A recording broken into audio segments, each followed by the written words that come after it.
नमस्कार आदाब दोस्तों। तो चलिए आज हम फिर लाए हैं देश दुनिया की तमाम छोटी बड़ी ब्रेकिंग न्यूज। तो खबरों को स्टार्ट करने से पहले आपसे छोटी सी रिक्वेस्ट है दोस्तों, अगर चैनल पर नए हैं तो चैनल को सब्सक्राइब करें, नोटिफिकेशन को ऑन करिए और वीडियो को लाइक करें, अपने दोस्तों के साथ ज्यादा से ज्यादा शेयर करें। तो आज की सबसे पहली और बड़ी खबर में आपको 22 जनवरी को अयोध्या में नवनिर्मित राम मंदिर में भगवान राम की प्राण प्रतिष्ठा की जाएगी। जैसे जैसे 22 जनवरी की तारीख नजदीक आती जा रही, राम मंदिर के स्वरूप के बारे में जानकारी सामने आ रही है।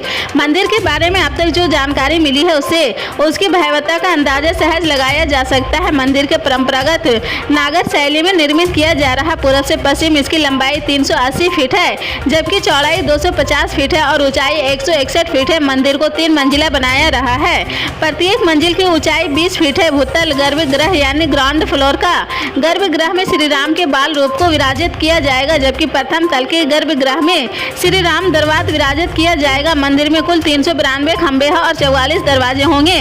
खंबे और दीवारों में देवी देवताओं और देवागंत की मूर्तियां लगी रहेगी। राजस्थान के मुख्यमंत्री अशोक गहलोत ने सोमवार को जोधपुर की सरदापुर सीट से नामांकन पत्र दाखिल किया था।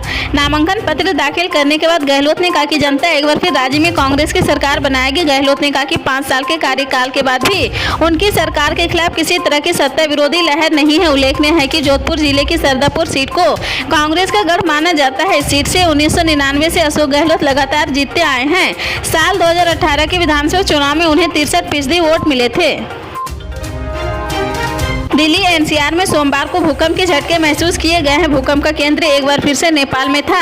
भूकंप 5.6 की तीव्रता वाला था। नेशनल सेंटर फॉर सिस्मोलॉजी के अनुसार नेपाल में सोमवार की शाम 8 बजे रिक्टर पैमाने पर 5.6 तीव्रता का भूकंप आया है। इससे पहले शुक्रवार की रात पूरे उत्तर भारत से लेकर दिल्ली एनसीआर तक भूकंप के तेज झटके महसूस किए गए थे। इस तरह पिछले 4 दिनों में दिल्ली एनसीआर में 2 बार भूकंप के झटके महसूस किए गए हैं। राष्ट्रीय भूकंप विज्ञान केंद्र के अनुसार शुक्रवार को आए भूकंप की तीव्रता रिक्टर पैमाने पर 6.4 मापी गई थी। भूकंप का केंद्र नेपाल में 28.84 डिग्री आशंचा और 82.19 डिग्री देशांतर पर 10 किमी की गहराई पर था।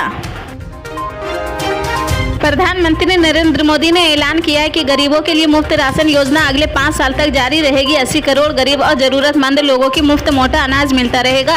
5 राज्यों में होने वाले चुनाव से पहले पीएम ने इसकी घोषणा की है। गौरतलब है कि अगले साल लोकसभा के चुनाव भी होने वाले हैं। उम्मीद की जा रही है कि केंद्र के इस फैसले से बीजेपी को राजनीतिक तौर पर लाभ मिलेगा। कोरोना के दौरान सरकार की तरफ से इस योजना की शुरुआत हुई थी। लॉकडाउन की वजह से हजारों लाखों फैक्ट्री बंद हो गई थी, जिसके बाद सरकार की तरफ से लोगों को राहत देने के लिए इसकी शुरुआत की गई थी। लोगों के भूखे मरने की नौबत आ गई थी। सरकारी आंकड़ों के अनुसार 2 लाख करोड़ इस योजना पर खर्च आता है। सारा खर्च केंद्र सरकार की तरफ से दिया जाता है। राज्य सरकार का काम केवल वितरण है। इसे दुनिया का सबसे बड़ा खाद्यान्न सुरक्षा कार्यक्रम माना जाता है। प्रधानमंत्री गरीब कल्याण अन्न योजना, इसका नाम सरकार की तरफ से रखा गया है। छत्तीसगढ़ विधानसभा चुनाव के बीच महादेव वेटिंग ऐप का मामला जमकर उछल रहा है। इस केस में प्रवर्तन निदेशालय ने सीएम भूपेश बघेल को लेकर बड़ा दाव किया है। ईडी ने कहा कि महादेव वेटिंग ऐप के प्रमोटर ने भूपेश बघेल को 508 करोड़ रुपए दिए हैं। ईडी के इन आरोपों पर अब सीएम बघेल की प्रतिक्रिया देते हुए बीजेपी पर निशाना साधा है।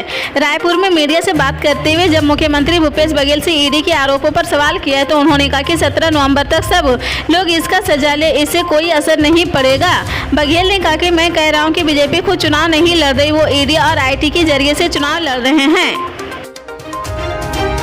पूर्वांचल के बाहुबली माफिया रहे अतीक अहमद की बेनामी संपत्तियों को खोजकर कुर्क करने और ध्वस्त करने की कार्रवाई लगातार जारी है। पुलिस कमिश्नर प्रयागराज के निर्देश पर अतीक अहमद की 12.82 करोड़ की बेनामी संपत्ति को कुर्क कर लिया है। डीसीपी दीपक भूकर ने माफिया अतीक अहमद की बेनामी संपत्तियों में शामिल 12.82 करोड़ का भूखंड की जानकारी दी है। करीब 20 बीघा को बेशकीमती जमीन एक गरीब राजमिस्त्री हुलवाल के नाम दर्ज कराई गई थी। इसमें कुल 16 किसानों की करीब 5.510 हेक्टेयर भूमि शामिल है। यहाँ भूखंड प्रयागराज के एयरपोर्ट थाना क्षेत्र अंतर्गत गौसपुर कठुआला में स्थित है। अतीक अहमद की इस बेनामी संपत्ति को अब गैंगस्टर एक्ट के तहत कुर्क किया गया है, जिसका आदेश पुलिस कमिश्नर रमेश शर्मा की कोर्ट ने शनिवार को गैंगस्टर एक्ट की धारा के तहत दिया था।